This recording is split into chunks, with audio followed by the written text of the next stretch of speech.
Assalamu alaikum wa rahmatullahi wa barakatuh. Alhamdulillahi rabbil alameen. Wassalatu wassalamu ala rasulillah.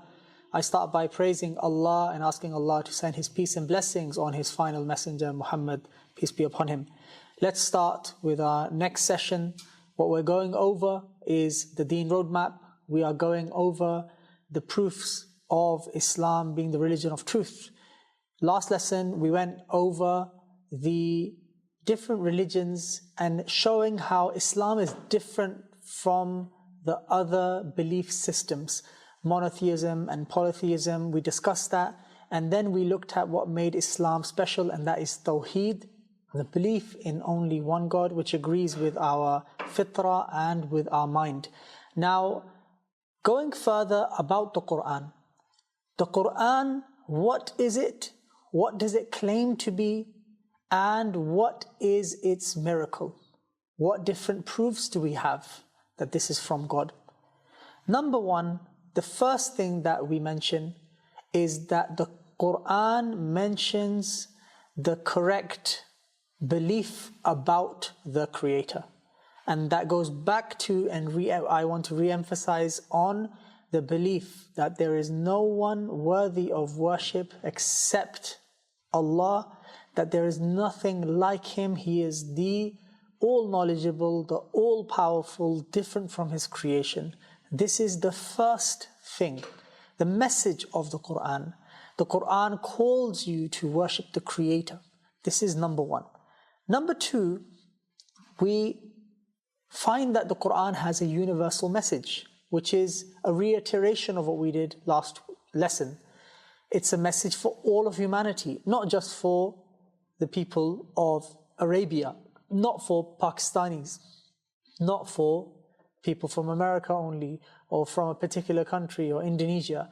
It is for all of humanity. It is a universal message. So number one, it has the clear message of who God is, number one. Number two, it has a message that is universal. It is not for a particular tribe or for a particular time. It is for all people and for all times. These are two very important points. Number three, something which is called the inimitability of the Quran. I always get jumbled up pronouncing that. It means that the Quran cannot be imitated. The Quran cannot be copied. The Quran cannot be imitated in any way. Even a single chapter. The smallest chapter in the Quran is Surah Al-Kawthar, and it is only a few lines, maybe 1.5 sentences. And you find that even this surah, it cannot be imitated, it cannot be copied, and we will speak about that.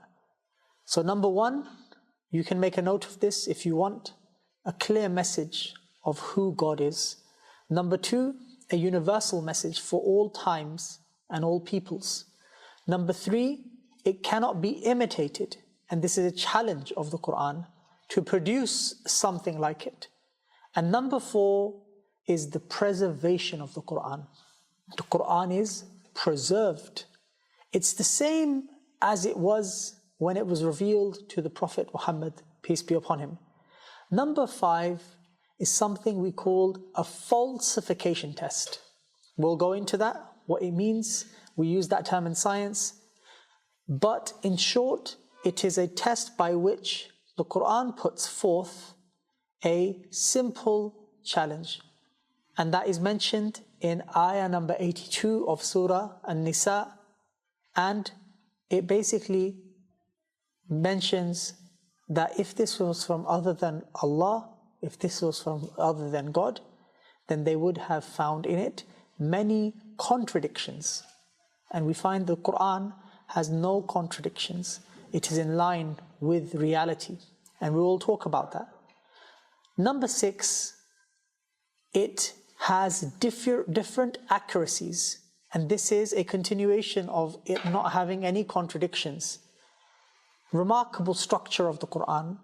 If we look at the structure of the Quran and the way that it was revealed, that in itself is a miracle that this cannot have been from a human being.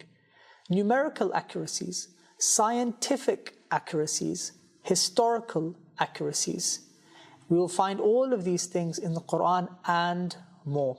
So let's get into some of these things, inshallah, and this will hopefully solidify, increase your iman, and this is something that you could convey to others as well. So, what is the Quran? This is the question. What do we understand the Quran to be? Let's understand this. The Quran is the speech of Allah, meaning it is not something that is created. It is something that is divine in nature. It is the speech of God. As an example, I want to put forth Surah number 111 of the Quran, or rather 112 of the Quran, and that is Surah Al-Ikhlas, meaning translated as sincerity. In this surah, from a child who may be 3 years old to an old man, any Muslim would know this surah. It starts with Bismillahir Rahmanir Rahim, A'udhu Billahi Minash Shaitanir Rajim, Bismillahir Rahmanir Rahim, Qul Huwallahu Ahad. It starts with the words, Qul, say, Huwallahu Ahad. He is Allah, the One. Now I want you to concentrate on this phrase and this sentence, say.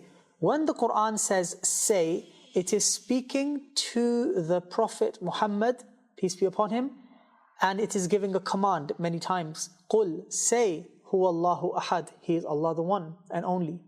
Now, I want you to imagine the Prophet Muhammad is reciting this in Mecca, in more than 1400 years ago. And the companions heard this and they conveyed this to us, which we have right now. But what we need to understand is who actually said these words. We said in the beginning of this class, this is the speech of Allah. So let's understand the chain with which the Quran was transmitted. Allah said, with no doubt, Qul huwallahu ahad. Say, He is Allah, the One and Only. Who did He say this to? He said this to the angel Jibreel, the angel Gabriel. And the angel Jibreel, he recited this to the Prophet Muhammad, and the Prophet Muhammad heard this, and the recitation of Jibreel alayhi salam was Qul huwallahu ahad. Say, He is Allah the One. Now what's interesting is that Jibreel could have said Huwallahu ahad. He is God the One and Only. Because the command is to say, to pass on the message. For example, if I say to someone, could you please ask Abdullah to bring the car to me, bring the car closer to me. Now, if the person passing the message on to Abdullah, he would just say, bring the car closer. But if he repeats every single thing I say, he doesn't need to, because the main thing is you need to convey the message. Now, why is it that the angel Jibreel said, Qul, say He is Allah the One and Only? And the Prophet Muhammad, he heard this, he was given the command, say He is Allah the One and Only. He could have said in Makkah, he could have said, Huwallahu ahad. However, he said, Qul huwallahu ahad. Say He is Allah the One and Only. The companions heard this, they said word for word, Qul huwallahu ahad. And today, if you ask the youngest person in your mosque, come and recite this, he will recite this perfectly. What we learn from this, the reason why it is kept exactly as it is because the Quran is the speech of Allah, and no one has the right to increase it or decrease it, and it's exactly the same as it is today as it was in the past. In the past as it was revealed. So this is what the Quran is. The whole Quran that we have is preserved. It's preserved in its original form as it was 1400 years ago. So if you want to know what the Quran is, this is what it is. Now I want to add something here. Our relationship with the Quran, we need to understand this. If you want your Iman to go up, Iman meaning belief, you have to connect yourself with the Quran. You can have all the logical arguments in the world. The reality is, the way that the Quran will increase your faith is like none other. So the main thing is to be connected to the Quran. One of the words that Allah mentions for the Quran, one of the phrases, is that it is a habal. It is a rope. Allah mentions, وَاعْتَصِمُوا بِحَبَلِ اللَّهِ جَمِيعًا, and hold fast to the rope of Allah all together. And the Prophet Muhammad, peace be upon him, explained that the Quran is the rope. So this is a lifeline that we have, a connection to God. So this is something that we need to hold on to and put our real effort into this. Try to understand its miracle. Give it time. Give it time and attention, and you will see that this is the speech of Allah. So, there is a famous ayah, and that is in Surah Hijr. That is Surah number 15, ayah number 19. Surah means the particular chapter of the Quran. Allah mentions, God mentions, إِنَّا نَحْنُ نَزَّلْنَا الذِّكْرِ وَإِنَّا لَهُ لَحَافِظُونَ. Certainly, it is we who have revealed the dhikr, the reminder, وَإِنَّا لَهُ لَحَافِظُونَ.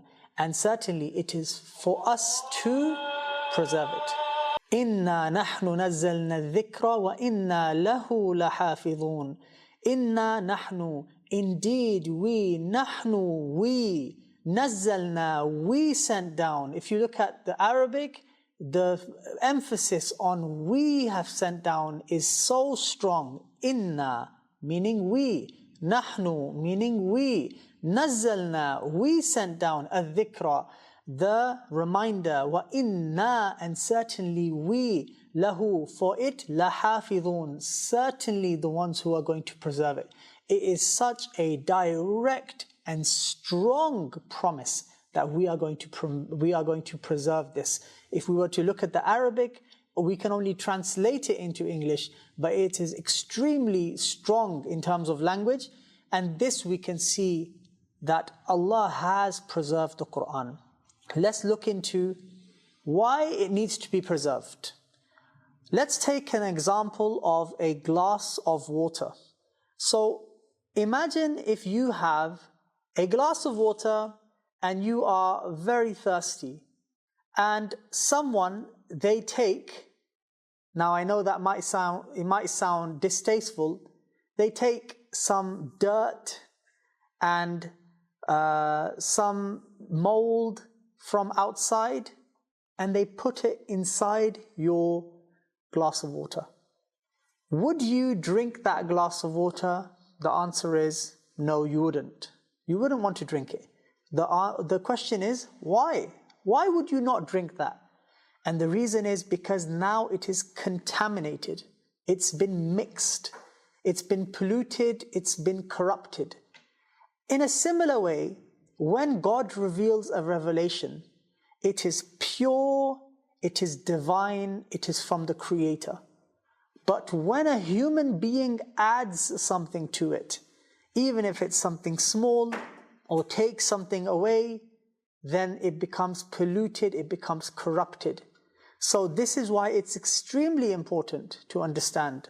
The Quran as it was 1400 years ago, as we explained the example of Qul Huwallahu Ahad, just like that, from the beginning to the end of the Quran, the whole Quran is preserved, pure, untouched, untainted, exactly in the same form as we have it today. That is exactly how it was read from the blessed lips of the Prophet Muhammad, peace be upon him. This shows us one thing. If we were to talk to a non-Muslim or a non-believer about the Quran, we would present this argument. If the Quran was from God, then it is still from God. Meaning This book that was revealed by God, it's been preserved and we have it today. The Torah, the Bible, we know that they have been changed, they have been translated, and there has been additions and subtractions from these books. The Quran is available in its original language, in its original form, and this can also be proved through carbon dating. When you look at the oldest manuscripts of the Quran, you find that they are manuscripts that are in the lifetime of the companions of the Prophet Muhammad. You find the ones that were made around the time of the companion Uthman bin Affan, who compiled the Quran in the form of a book. And its compilation started in the time of Abu Bakr and Umar. This is when the process started, but it was completed by Uthman. Another thing to keep in mind is the beauty of the Quran, and this is something that some people may find very interesting, and that is, in some places in the world, the Quran is not even written anywhere. It has been memorized by millions and millions of people, and the interesting thing is, many of those who've memorized the Quran are not even Arabic speakers. So they have memorized a book which is not in their native language, and they've memorized it perfectly. So much so, the example of Surah Ikhlas, of the surah that I mentioned before, if you recite that in front of a child, if you recite that in front of anyone, and you mispronounce a vowel, instead of saying, for example, ah, you say e or u. If you change the pronunciation, any Muslim will correct you, and the youngest person in the congregation, he'll correct you. This is how strongly the Quran is preserved.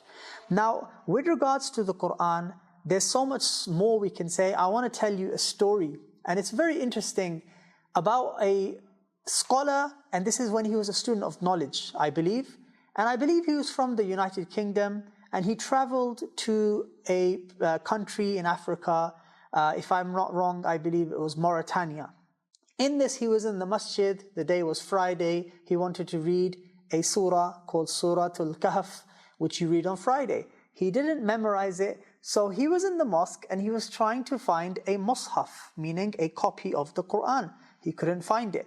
So he asked his host, do you have a copy of the Quran? And there was no copy of the Quran. The question is why?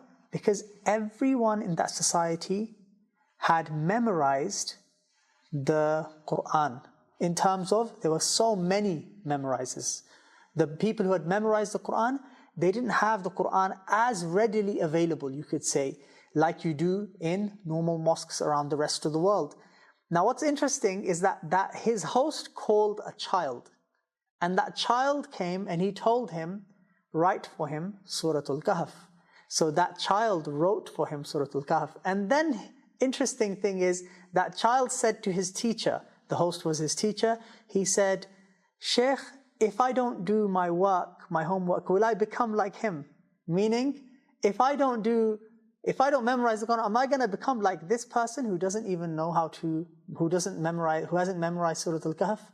This just shows the way in which the Quran is memorized. You've seen videos online. You see children, sometimes they're not even wearing shoes. Sometimes you look at the background, they are in very, very simple areas. They're in villages, and they are sometimes living below the poverty line, yet they're reciting the Quran like those in Mecca, like those in Medina, like those in the Arab world. They are reciting it like it or better. So there's so much that we can take from the way in which the Quran is preserved. Now, with regards to the preservation of the Quran, there are more things that we can say. One more example I want to give you. If today, continue? Okay. There's one more example that I want to give you.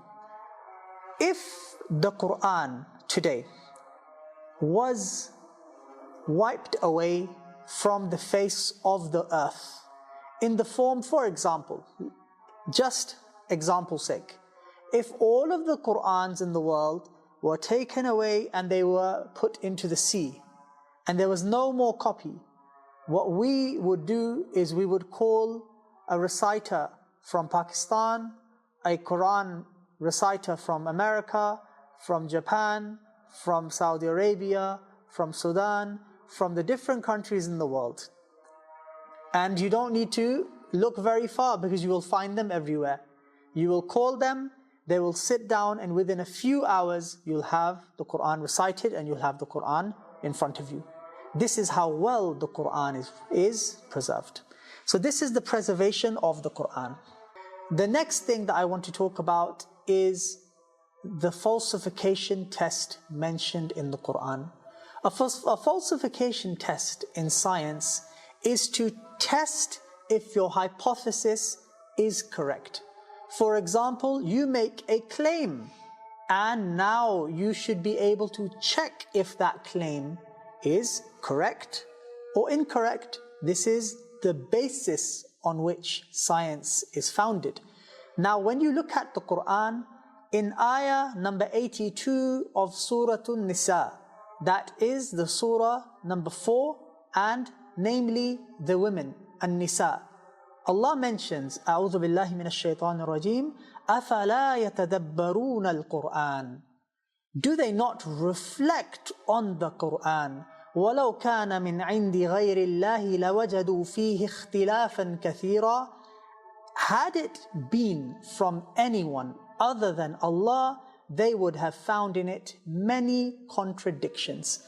This ayah is a litmus test. It's a falsification test. If this Quran was from other than Allah, they would have found in it many contradictions. One thing that we as Muslims believe is there are two types of ayat. Ayah means a sign. Ayah is a sign from God, and ayah is also what we call the verses of the Quran. The two types of ayah are as follows. The first is what we call the ayat of Sharia, Shar'i, that you have in the form of a book from God, like the verses of the Quran. And the second type of ayah is the signs around the universe, ayatul kawni, which is the signs around the universe where you can recognize God, which is what we've been talking about in our previous sessions, about recognizing how great God is, how great Allah is through His creation. Now, one thing we have to remember is both of these are ayat and signs from God, so they will never contradict. So the Quran is reality. The Quran does not contradict reality. So this is where we will even find in the Quran things that are mentioned 1400 years ago, which could not have been known today. For example, the development of the fetus in the womb, the topic of embryology in the Quran. When you look at the description, and we have some information, some verses that we can look at as well.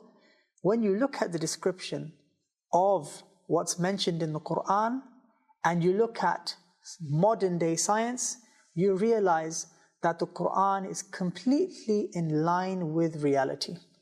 And this is not just in one case. This is in many cases you will find that the Quran mentions information that could not have been known 1400 years ago. However, there is one point, and very important to note. Science is something that is developing. Science is saying something today based on the observations and the research done today. Tomorrow, today's science, today's scientists, today's hypotheses, they may be disproved. And then the day after and the day after, science will improve. This is the nature of science. So remember, we do not judge the Quran by science. Rather, we take and accept the Quran as the word and the speech of Allah. And as science changes, we know that it is something that is incomplete.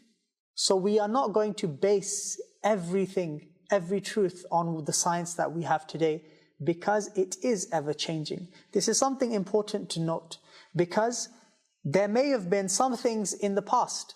For example, a few years ago, let's say approximately 100 years ago, the belief of the scientists around the world at that time, the predominant belief was that there was no beginning to the universe, that the universe always was, the static state model. And then later on, within this last century, through the development of science, and namely the Hubble telescope, which was the means by which this was researched further, the scientific community came to the conclusion that the universe had a beginning, i.e. through the Big Bang. Now the Muslims who lived in the past, 150 years ago, imagine science is telling them there is no beginning to the universe. That contradicts the Quran, because the Quran mentions that Allah created the heavens and the earth. And if we go a little bit further, the Quran actually mentions, and inshallah this ayah is coming, so I'm not going to mention it in detail, but the Quran alludes and mentions to something that we can see looks like the beginning of the universe, the Big Bang, the universe and the heavens and the earth being one mass. So there's many things that we find in the Quran, and we see that there is no contradiction. So inshallah, what we're going to be covering in our next class is we are going to go further into some miracles of the Quran. We're going to start the next class, inshallah, by looking at the structure of the Quran and how it was revealed. How it was revealed is immensely important, because it cannot be explained that this book can be from anyone except from God, when you look at the way in which it was revealed, and when you look at the structure and the information that you find in the Quran. There is more that we can say, and our time for this class is up. So inshallah, God willing, we'll meet next time. سبحانك اللهم وبحمدك أشهد أن لا إله إلا أنت أستغفرك وأتوب إليك. السلام عليكم.